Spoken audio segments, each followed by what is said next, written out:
Assalamualaikum warahmatullahi wabarakatuh. Bertemu lagi dengan Kang Sulaiman. Jangan lupa ngopi, ngobrol perkara iman. Ya.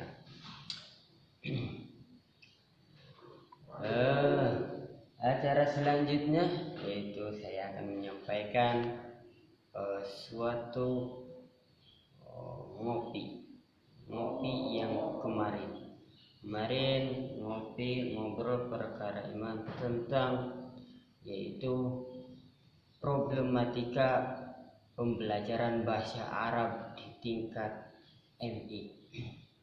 Nah, kenapa bahasa Arab itu sama saja dengan mengobrolkan perkara iman? Karena suatu bahasa Arab itu akan bisa menjadi suatu memahami sesuatu kitab atau karangan ulama yang bertulisan atau kitab-kitab gundul atau kitab-kitab yang awalnya itu dari bahasa Arab. Maka dari sejak MI kita harus belajar bahasa Arab. Seperti kalau mondok nggak keren, berarti kalau nggak bahasa Arab nggak keren. Oke, mantap. Dalam problematika dari tingkat MI itu masih sangat rendah. Beda dengan tingkatan SMP, SMA itu sudah problematikanya sangat sulit karena anak-anaknya masih atau sudah malas, sudah agak susah ditata. Nah, untuk problematika di tingkat MI itu masih sangat mudah, mungkin hanya saja belum pendekatan antara guru dan siswa didiknya. Maka untuk guru itu wajib terlebih dahulu pendekatan terhadap anak-anaknya supaya anak-anak gampang menyerap suatu ilmu dan segan untuk belajarnya karena sudah ada pendekatan. Nah, untuk problematika peserta didiknya ketika ada kendala maka mudah untuk ditangani. Karena apa? Karena sudah ada pendekatan. Terus yang kedua yaitu dengan motivasi anak. Motivasi anaknya seperti kalau tidak bahasa Arab itu tidak keren. Kalian semua untuk peserta didik, kata seorang guru, kalau kalian bahasa Arab berbeda dengan yang lainnya, yang bahasa Sunda atau bahasa Indonesia, apalagi bahasa Korea gitu, itu tidak keren sebenarnya kalau belum bisa bahasa Arab. Coba contohkan yang bahasa Arab itu tokoh-tokoh yang terkenalnya itu siapa? Yang pertama Nabi kita semua, Nabi Muhammad SAW itu berasal dari Mekah dengan menggunakan bahasa Arab. Nah, terus siapa lagi?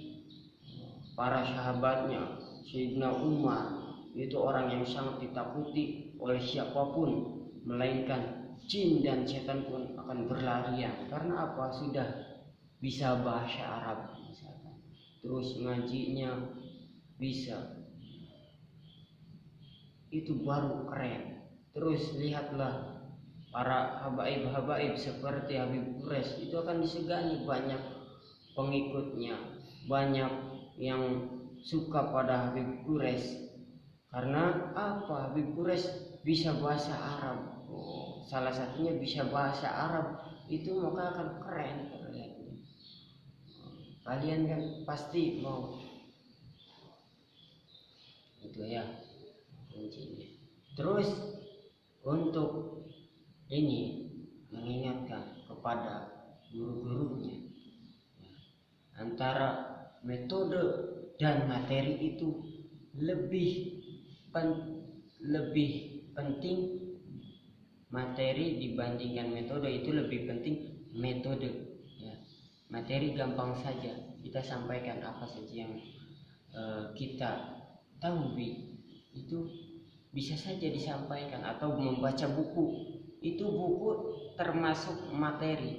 Beda dengan metode. Metode itu bisa dengan menyampaikan suatu materi dengan gaya gerakan, atau dengan metode pendekatan, atau metode percakapan, atau metode penghafalan. Itulah lebih bagusnya metode. Metode tidak terpaku oleh tidak terpaku oleh materi, karena metode itu sudah mencangkup itu kognitif ya, pengalaman ilmu yang mudah disampaikan, itu yang mudah diserap oleh peserta didik, yaitu ilmu pengalaman, dengan mencontohkan itu intinya harus diterapkan dengan metode dengan teknik, dengan kerajinan atau apalah ya gitu. Terus yang kedua yaitu antara metode dengan guru. Ya, mana yang lebih penting, yaitu guru. Percuma kalau ada metode tapi tidak ada yang menyampaikan, tidak ada yang mempraktekkan itu. Terus yang ketiga yaitu guru dengan ruh. Ketika ada guru tapi tidak mempunyai jiwa kependidikan atau tidak ada ruh untuk kependidikan, maka saat guru menyampaikan suatu materi atau suatu metode, itu sangat tipis untuk diserap oleh peserta didik. Maka seorang guru harus mempunyai ruh atau jiwa kependidikan, yaitu bukan seperti ini ya, seperti guru yang ditakuti, kayak seperti bahasa Inggris biasanya guru-gurunya sangat-sangat ini ya, galak gitu ya intinya. Maka si siswa itu dipaksa untuk bisa berbahasa Inggris, percakapan bahasa Inggris. Itu juga agak lumayan ya, untuk dipaksa itu agak lumayan. Supaya apa? Supaya bisa.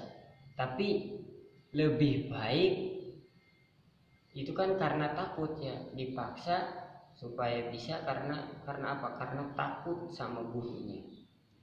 Ada lagi yang lebih baik, yaitu yang disegani.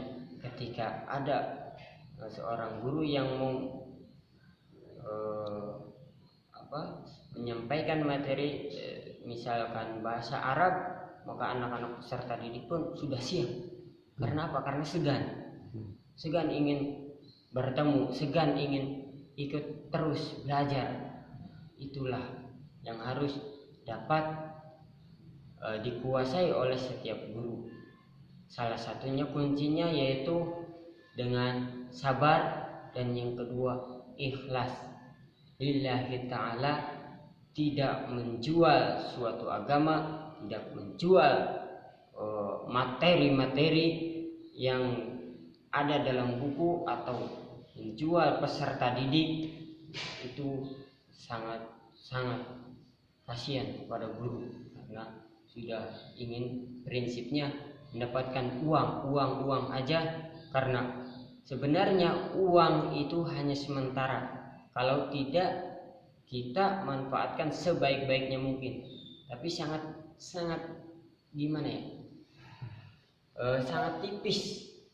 Karena uang itu manis, inginnya berpoya-poya, inginnya bersenang-senang karena udah punya uang, semuanya akan dibeli dengan uang, tapi itu uang hanya sementara. Beda dengan menyampaikan suatu ilmu dengan ikhlas, maka itulah yang sangat dianjurkan oleh Rasulullah SAW, yaitu salah satunya untuk amal jariah kita. Karena kehidupan di dunia itu hanya perjalanan, hanya sebentar. Beda dengan nanti di akhirat yang panjang, satu harinya pun sama dengan 1000 tahun. Itulah yang akan menyelamatkan kita, yaitu mengamalkan ilmu dengan ikhlas, sabar lillahi ta'ala. Maju terus. Unisa Al-Ihya Kuningan, jangan lupa ngobrol perkara iman. Inilah obrolan perkara iman, yaitu mengajarkan suatu ilmu dengan ikhlas, yakin akan ada pembalasan dari Allah Subhanahu wa taala lebih besar daripada di dunia. Takbir, Allahu Akbar. Mantap. Wassalamualaikum